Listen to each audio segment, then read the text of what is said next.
Good morning, this is Dr. Rutledge, and I'm going to talk to you today about reflux. And there are several presentations on reflux. One is for surgeons and physicians and nutritionists. This one today is more for patients, so I hope it will be focused on things that you can use.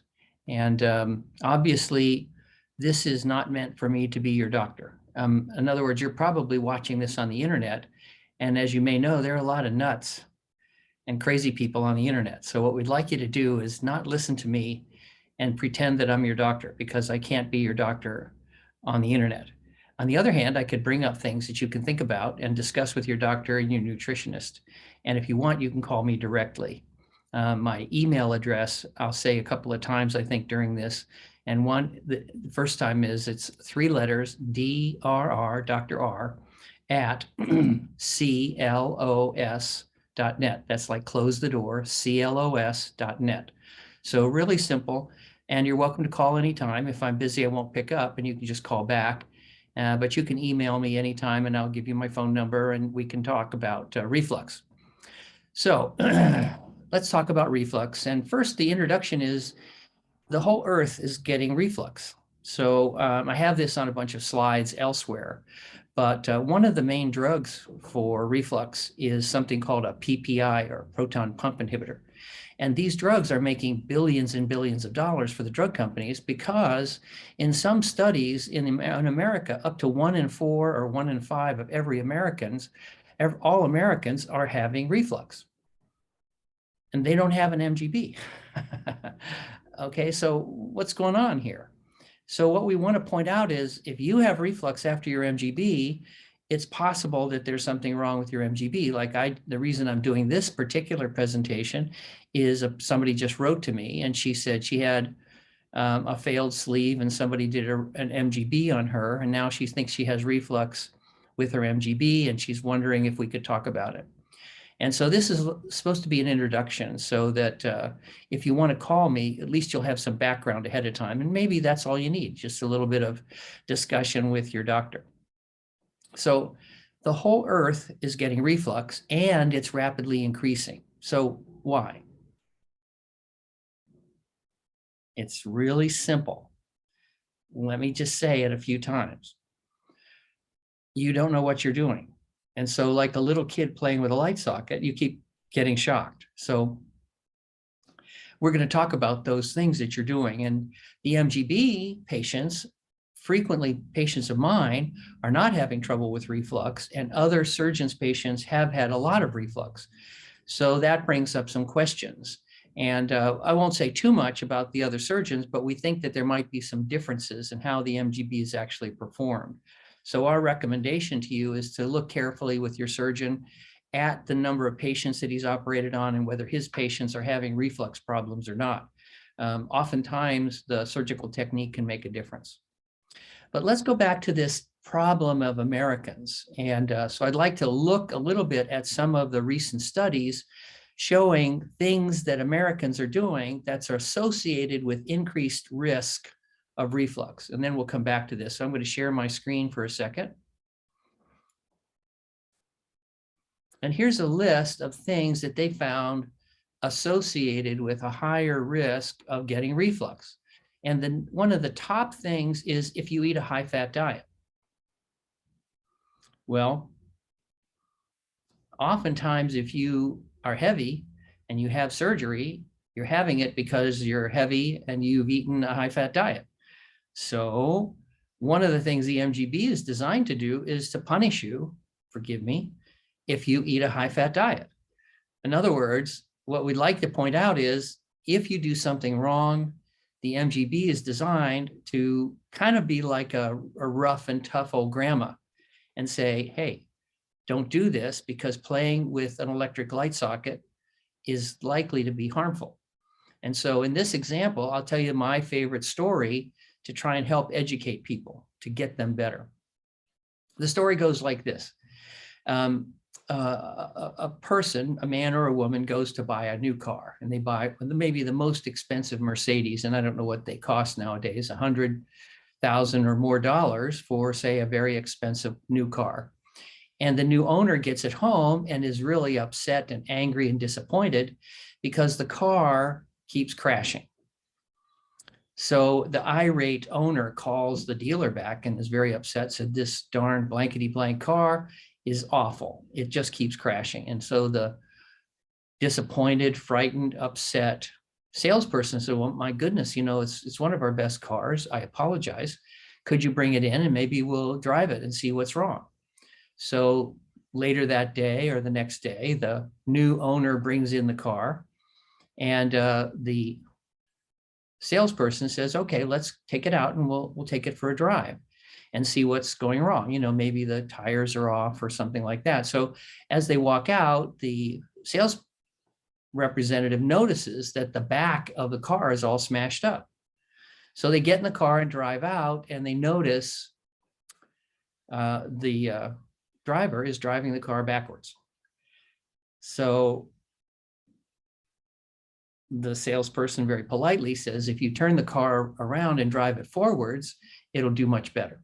It's not designed to be driven backwards. So many of our patients, when we talk with them, we do about a 30 to 60-minute online discussion, and we take down what they're eating and when they're eating and what kinds of foods and a variety of other factors, some of which we'll go over here.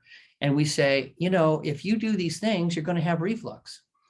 And the operation is designed to tell you you're doing something wrong. And so if you want to stop that and concomitantly lose weight and get rid of diabetes and protect you from heart disease, depression, dementia, and things like that, you'll want to do these things, not only because it gets rid of the reflux, because it'll make you healthier. So here's the list of things, but just look at this. If you eat a high-fat diet, keto, no. Keto, no. Keto, no. If you eat a high-fat diet, keto, no. If you eat a high-fat diet, don't keto. If you eat a high-fat diet, your chances of reporting that you have reflux is something like 7 to 8 times higher. Okay, do you want to have reflux? No, don't eat high-fat diet. Let me say it 3 times. The biggest step you can do, easy today, stop eating high-fat foods, okay? Guess what are high-fat foods? Meat, fish, eggs, high-protein, high-fat foods, okay? High-fat foods cause reflux. Now, how does it do that? Well, what do you care? But the mechanism is really simple. Fat causes relaxation of the lower esophageal sphincter. The lower esophageal sphincter is basically the valve that closes off the acid from the stomach coming up into the chest. So stop it. Stop it. Stop it. And guess what? Your MGB is telling you to stop it. And if you don't stop it, it's going to punish you. And if you do stop it, if you stop eating a high-fat diet, can you guess what's going to happen? Grandma is going to make you eat better, and you're going to lose weight and start feeling better. So let me just say it 3 more times. Stop eating a high-fat diet. Stop eating a high-fat diet. Okay. Number 2, 7.5 times higher. 750% higher if you eat less than 3 hours before bedtime. So you don't need surgery. You don't need a multi-billion-dollar drug company to help you have pills. Don't eat 3 hours before bed. Okay? No getting up and having a midnight snack. Okay? Another thing that is a problem is, at least in America, a lot of people are eating while they're on their cell phone, while they're talking, while they're watching TV, sometimes while they're driving. The research shows that's not good. Grandma don't like that. I don't know how to say this, but, when I sit down and start talking to people, now they kind of know maybe what not to say, but they'll say these things, oh yeah, well, I do this, I have to run here. If you eat fast, 5 times more likely, not 50%, almost 5 times more likely that you're going to have reflux. You don't want reflux? Don't eat this way. All right. Next one, overeating. Can you imagine that you have beneath your throat an area of a long tube. If you put more into it and stuff extra into it, can you imagine what will happen? It's more likely it's going to reflux. It's going to back up on you. Okay. Now, again, when I talk to people, very frequently they're doing this and they're wondering why they have reflux. Okay. You might be critical of my example where I talk about a foolish new owner driving the car backwards. This is a foolish new owner of an MGB or a sleeve or a Roux-en-Y driving the car backwards. If you eat 2 quarts of food and you have a 1-quart bag, can you guess what's going to happen? It's going to overflow and come back up on you.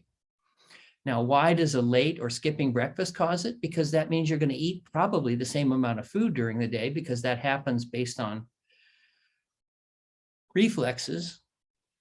So if you eat a late or skip breakfast, that means you're more likely to eat more at lunch and dinner. So more reflux. So don't skip breakfast. I would say almost all the patients I talk to who have trouble have no breakfast or a late breakfast. And they think they're being clever because they read about intermittent fasting. Yeah, you can intermittent fast, but that means you eat less. But most of these people are just say, I skip breakfast, and then they eat kind of a bigger meal for dinner. So don't do that. And we'll give you some tips and pointer on what you should do, because we recommend 6 small meals a day with the MGB. Okay, you might guess that extremely hot foods are not so good. If you're depressed or anxious, that often leads to managing your eating habits. And so you tend to eat junk food, eat fast, eat mindless, and all these other things. Alcohol, obviously not bad. Smoking. And meat, fish, and eggs have protein, and protein causes a relaxation of the muscular sphincter, the valve at the beneath the esophagus. So when you eat these, that's also bad. Okay. Now, what do you do to make yourself better? One is to eat, to exercise.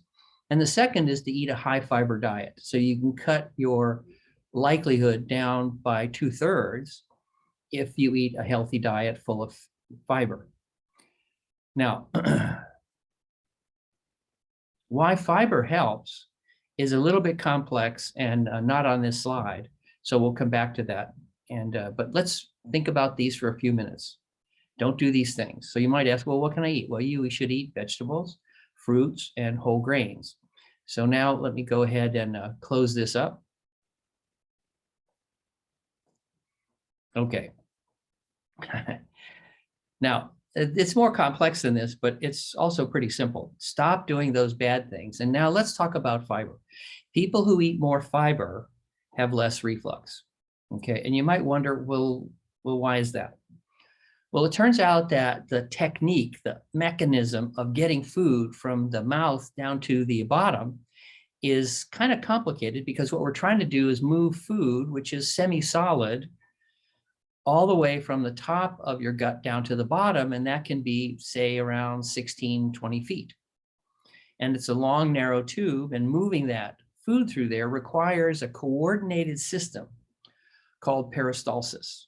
That includes nerves and muscles and coordinated sensations, and then firing of the muscles in a scheduled, coordinated fashion. So you have to have, like, say, a long tube, and then you have to have a squeeze here and let the food go down, then squeeze here, then release, and then squeeze here. So what you have to do is move the food, except down, but you have to move the food down this tube, which is between 10 and 20 feet long. That's not easy. And what you need also is sensations and feeling. And when we've done research, we can watch it actually happen. So we could give somebody radio labeled visible contrast. So we can do an X-ray and we can watch the squeezing happen. And what we find is, if you give food that's relatively completely and easily digested, then there's not much fiber left. And so this system is dependent upon sensing something within the lining, in the lumen, in the internal part of the tube of the gut. And if nothing is there, it doesn't work. It's not as coordinated. It needs to have strength and kind of build muscle. If it doesn't build muscle, then you have discoordinated function and you can have it go backwards. So why should food go forwards? It's called peristalsis. And to build peristalsis, you have to exercise, just like if you want to walk or run or participate in sports, you need to build the neuromuscular coordination. And when you eat junk food, highly processed food, fatty foods, junk foods, the coordination is not built up. But when you have fiber in it, the fiber is undigestible, so it leaves a certain thickness to the food within your gut so that you're actually building muscle, building strength when you're moving this down through the gut. That's what we want to get rid of reflux. If not, when you're squeezing, it can come squirting back up, especially if you do all those other incorrect things.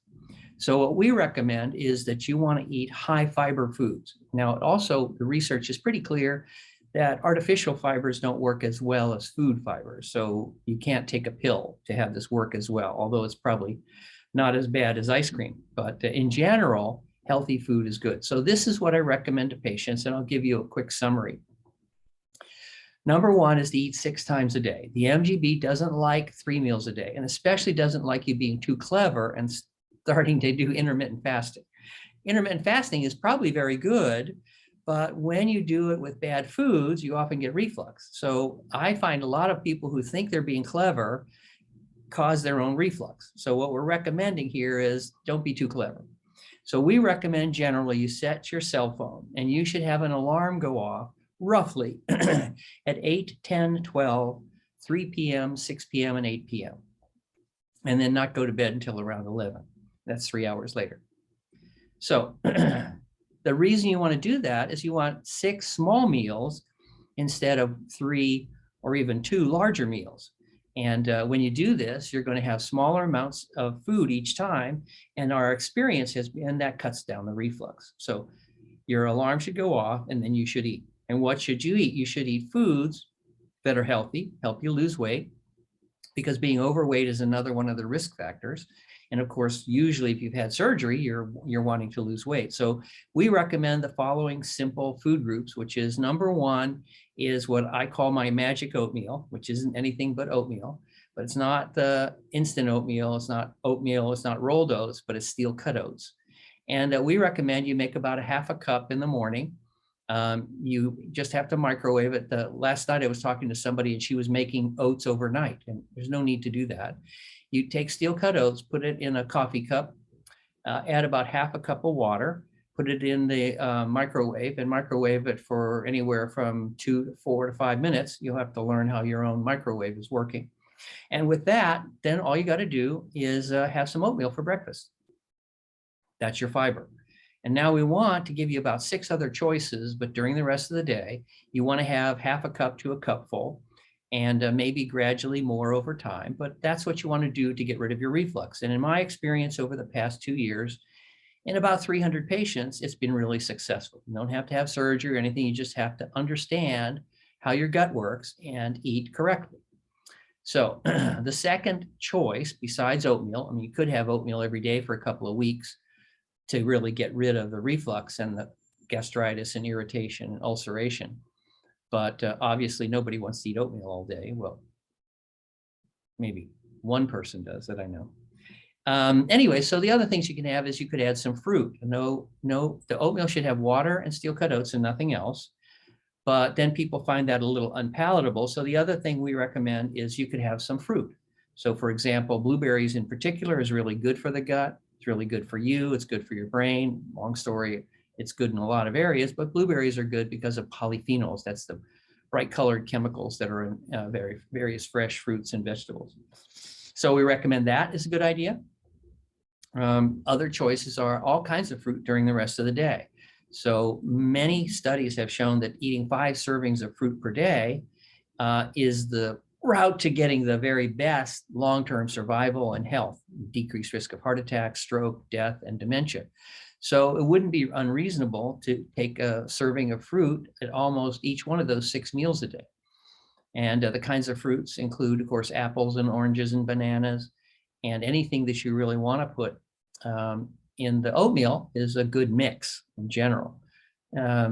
including dried fruits, particularly only 3 kinds that are not covered with sugar. So that'd be raisins, which are dried grapes, of course, prunes, and dates, but not the sugar-coated ones. And we like the ones that have a seed in them, because then you can't eat them too fast.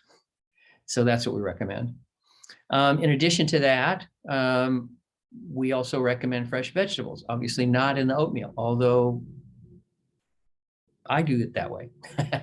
But fresh vegetables can be very healthy. Again, they're full of fiber, and the fiber improves peristalsis and decreases reflux. And of course, also is low calorie and very healthy for a lot of reasons. So anything like celery, carrots, Brussels sprouts, broccoli, anything like that that you want is okay to eat fresh. And then the next choice is, of course, cooked vegetables. So we recommend when you make dinner or lunch, and you cook some vegetables like broccoli or cauliflower or Brussels sprouts or mushrooms, anything like that, that you go ahead and make an extra 2 or 3 servings and put it in the refrigerator. And then you have that for either a quick heat up, or if you like to, you can eat it cold, like cold cooked spinach, things like that, cauliflower, broccoli, all those things are good. And again, high fiber and filled with polyphenols. They're anti-inflammatory. So for a lot of reasons, those are good choices. In addition to that, we recommend on Sunday night, you get all 4 burners of the stove going, and we'll give you a couple of things to make there. Number 1 is vegetable soup. Again, high fibers, and you can look online. There's a couple million recipes, and we think anything is fine that to your taste. In general, what we recommend is that you go ahead and choose a recipe that includes only 3 things. The 3 things that we think of are, number 1, water, number 2, vegetables, and number 3, spices without salt. And that's whatever you want to do otherwise is up to you. The next thing it makes us think of next is beans. And beans, of course, you can cook on another burner. And again, all kinds of beans are good: pinto beans, black beans, red beans, chickpeas, anything like that. And then you'll have that in the fridge. And so when you go to get your soup and you're tired of it a little bit, you can throw in some beans. Beans are particularly good because, of course, they're high in fiber. And so that's another good choice. The next thing on the list of vegetables is potatoes, and we mention it separately because it includes resistant starch if you do it correctly. And briefly, we recommend on Sunday night, one of the other burners, you boil anywhere from 5 to 10 potatoes, and maybe half of that potatoes should be sweet potatoes, because the bright color, again, is a chemical like beta carotene, which creates vitamin A. So I have another talk about vitamins.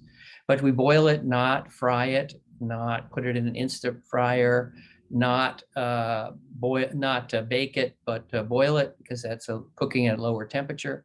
And after you've made those, you go ahead and remove it and put it in the refrigerator. And those potatoes then can be eaten anytime during the rest of the week, and you can heat them up if you want. But when you put them in the refrigerator, the long starch molecules get tangled up, creating resistant starch.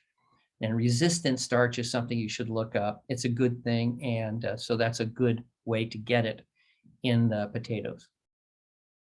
In addition to other portable things, we include peanuts and other nuts, and we recommend those because, as you might guess, they're pretty high in fiber. They are attractive because a lot of the material of the peanut or the nuts are not digested easily or absorbed, so they go down to the colon, and they feed the gut bacteria, the microbiome, which is part of another talk. So in addition to that, we recommend a couple of other things, but that's a good way to get started, and hopefully this is brief enough that you'll get to watch the whole thing. This isn't everything and all the things we can do. If you have severe problems, maybe give me a call. Again, I'll remind you that you can contact me by email and arrange to call me, but my email address is DrR, that's Dr. R, at clos.net. That's like close the door, clos.net. And I hope this was useful. Please feel free to call me anytime. Thanks.